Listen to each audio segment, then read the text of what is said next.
Hello दोस्तों, स्वागत है आपका अपने चैनल तैयारी कर लो के हिंदी साहित्य के ऑडियो क्लास में। तो ये ऑडियो क्लास की आठवां भाग है, 8वीं सीरीज़ है। अगर इससे पहले की सीरीज़ आपने नहीं देखी है तो वीडियो के डिस्क्रिप्शन या फिर चैनल को सब्सक्राइब करके आप चैनल के प्लेलिस्ट में जाकर इन्हें देख सकते हैं। तो दोस्तों, इसके अलावा यूजीसी नेट की कंप्लीट क्लासेस, 50 महत्वपूर्ण प्रश्नों की सीरीज़ और 1000 महत्वपूर्ण प्रश्नों की सीरीज़ भी है, तो आप उन्हें भी चैनल के प्लेलिस्ट में जाकर देख सकते हैं। तो चलिए आज शुरुआत करते हैं हम 2010 के स्नातक परीक्षा पेपर के। प्रशिक्षित स्नातक शिक्षक चयन परीक्षा 2010 हिंदी का प्रश्न पत्र है। सबसे पहले हम इसमें हिंदी साहित्य के इतिहास पर देखते हैं। जो प्रश्न पूछा गया है, हिंदी साहित्य के इतिहास ग्रंथ हिंदी साहित्य विमर्श के लेखक कौन हैं? तो ऑप्शंस दिए हुए हैं, जिसमें से सही उत्तर है पद्मलाल पुन्नालाल बख्शी। हिंदी साहित्य विमर्श के लेखक पद्मलाल पुन्नालाल बख्शी हैं। इनकी प्रसिद्ध कृतियां हैं विश्व साहित्य, हिंदी कथा साहित्य, कृतिकार के अनुसार हर पाठक आलोचक होता है और पाठक ही साहित्य को उच्च स्तर प्रदान करता है। फिर आदिकाल से जो प्रश्न पूछे गए थे वह है मैथिली बोली के लोकप्रिय कवि कौन है? तो मैथिली बोली के लोकप्रिय कवि हैं जायसी, मलिक मोहम्मद जायसी हैं। आदिकाल में विद्यापति जैसे श्रृंगारी कवि भी हुए हैं जिन्होंने मैथिली भाषा में पदावली की रचना की है। वे मिथिला के राजा शिव सिंह के दरबारी कवि थे। विद्यापति को मैथिल कोकिल अभिनव जयदेव कवि शेखर के नामों से जाना जाता है। मैथिल कोकिल अभिनव जयदेव कवि शेखर के उपनामों से जाना जाता है। फिर अगला प्रश्न पूछा गया था, निम्नलिखित में से कौन सी रचना पुष्पदंत की नहीं है? तो इसमें ऑप्शंस दिए हुए थे महापुराण, जयकुमार चरियु, जसहार चरियु, पउम चरियु। तो यह प्रश्न पउम चरियु पुष्पदंत की रचना नहीं है। इस प्रश्न में पउम चरियु पुष्पदंत की रचना नहीं है, बल्कि स्वयंभू की रचना है। स्वयंभू की अन्य रचनाएं रिट्ठणेमि चरियु, स्वयंभू छंद आदि हैं, जबकि महापुराण, जयकुमार चरियु एवं जसहर चरियु पुष्पदंत की रचनाएं हैं। फिर भक्ति काल से प्रश्न पूछा गया था, प्रेम वाटिका नामक ग्रंथ के रचयिता कौन है? तो प्रेम वाटिका नामक ग्रंथ रसखान द्वारा रचित है। रसखान की दो कृतियां प्रेम वाटिका और दान लीला विशेष महत्वपूर्ण है। वर्तमान समय में सर्वाधिक प्रचलित संकलन सुजान रसखान है, जिसमें 181 सवैये, 17 कवित्व, 12 दोहे और 4 सोरठे संकलित हैं। अष्टयाम नामक रसखान की एक कृति है, जिसके कई पद्यांशों में श्री कृष्ण के प्रातः जागरण से रात्रि शयन पर्यंत की दिनचर्या एवं क्रीड़ाओं का दर्शन है। फिर बात करते हैं भक्ति काल पर जो प्रश्न पूछा गया था, और जो भक्ति काल पर प्रश्न पूछा गया था वो है ज्ञानाश्रयी शाखा के प्रमुख कवि कौन है? तो ज्ञानाश्रयी शाखा के प्रमुख कवि कबीर दास जी हैं। कौन है? कबीर दास जी। भक्ति साहित्य की दो धाराएं हैं, निर्गुण और सगुण। कौन कौन सी? निर्गुण और सगुण भक्ति धाराएं दो होती हैं। भक्ति साहित्य की दो धाराएं निर्गुण और सगुण हैं। इन दोनों धाराओं की दो दो उपधाराएं हैं। निर्गुण काव्य की इन उपधाराओं को ज्ञानाश्रयी शाखा और प्रेमाश्रयी शाखा कहा जाता है। प्रेमाश्रयी काव्य ही हिंदी का सूफी काव्य है। फिर है सूरदास ने किस कृति को नहीं लिखा है? ऑप्शंस दिया हुआ है सूर सरावली, दोहावली, साहित्य लहरी, सूर सागर। तो दिए गए विकल्पों में दोहावली सूरदास जी की रचना नहीं है, यह रचना है गोस्वामी तुलसीदास जी की। सूर सरावली, साहित्य लहरी और सूर सागर सूरदास जी की रचनाएं हैं। फिर प्रश्न था विशिष्टाद्वैतवाद के प्रवर्तक कौन थे? तो विशिष्टाद्वैतवाद के प्रतिपादक रामानुजाचार्य थे। रामानुज ने राम को अपनी विष्णु भक्ति का उपास्य देव स्वीकार कर विशिष्टाद्वैत सिद्धांत की स्थापना की। मध्वाचार्य ने द्वैतवाद की स्थापना की और निम्बारकाचार्य का दार्शनिक सिद्धांत भेदवाद या फिर जिसे द्वैतवाद कहते हैं की स्थापना की।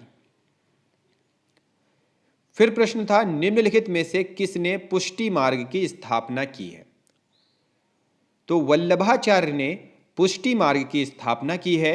वल्लभाचार्य द्वारा ब्रज मंडल में जिस कृष्ण भक्ति को प्रतिष्ठित किया गया उसका दार्शनिक आधार निश्चय ही शुद्धाद्वैत दर्शन है।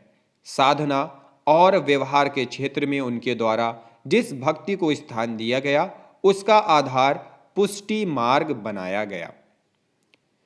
फिर दिया हुआ है अष्टछाप का कवि निम्नलिखित में से कौन सा कवि है जो अष्टछाप का कवि नहीं है? नंददास, परमानंद दास, चीतस्वामी, हरिव्यास, देव।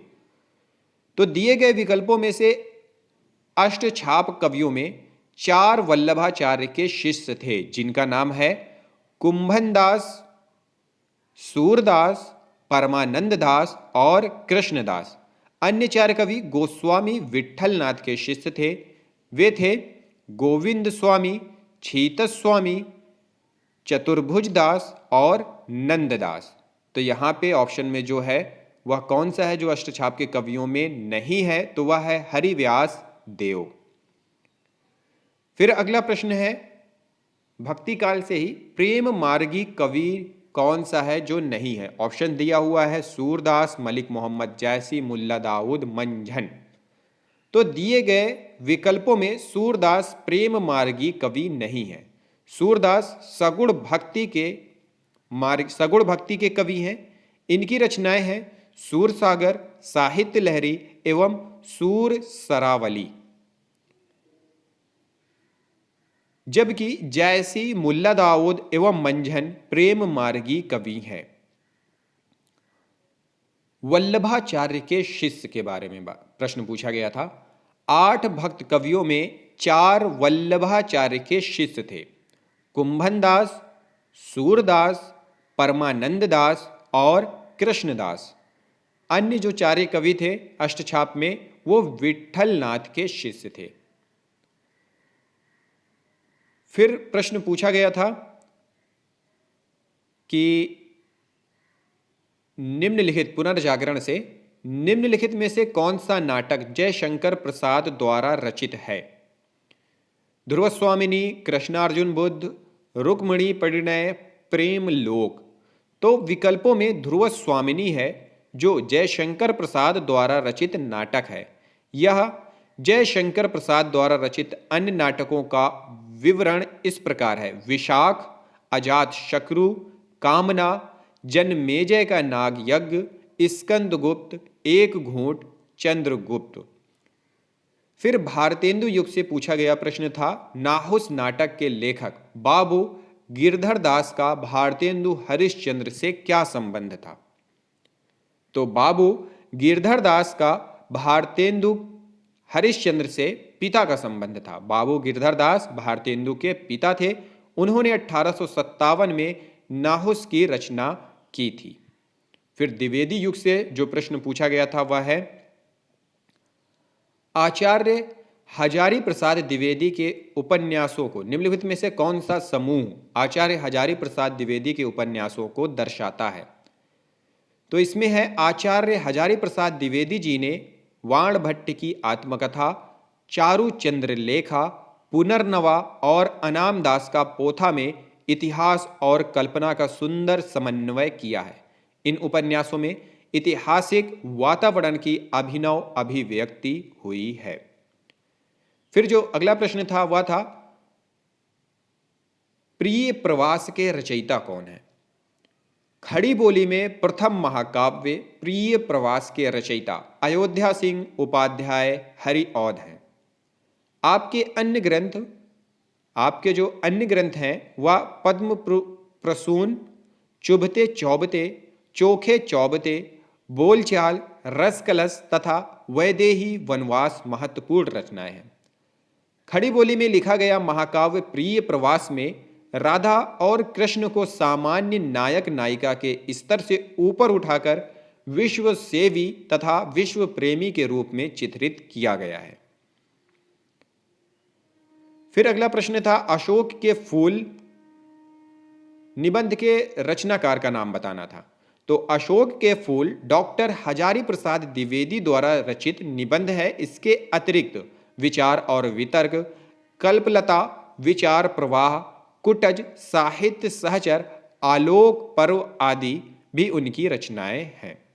तो इसके अलावा भी बहुत सारे प्रश्न हैं, तो फिर अगली वीडियो में देखेंगे। इस वीडियो को देखने के लिए आप सभी लोगों का बहुत बहुत धन्यवाद।